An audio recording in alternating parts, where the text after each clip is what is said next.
Bilasizmi, ayrim mamlakatlarda bolalarni muzdek havoda uxlatish odatiy hol. Finlandiya, Norvegiya va Islandiyada ota-onalar chaqaloqlarni hatto -20 gradus sovuqda va qor yog'ayotgan paytida ham ko'chada uxlatishadi. Bu yerda bu holat hech kimga g'alati tuyulmaydi. Aksincha, ular ishonadi.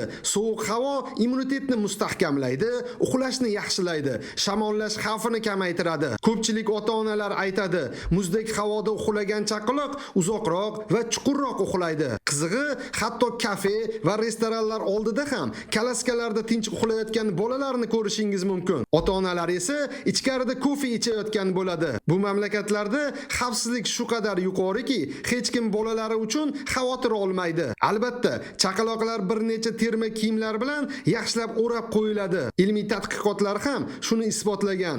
Sovuq havoda uxlagan chaqaloqlar xonada uxlaganlarga qaraganda kamroq kasal bo'ladi. Endi savol, O'zbekistonda ham chaqaloqlarni -10 gradus sovuqda ko'chada uxlatish odatga aylansa, siz rozi bo'larmidingiz? Fikringizni kommentariyada yozib qoldiring.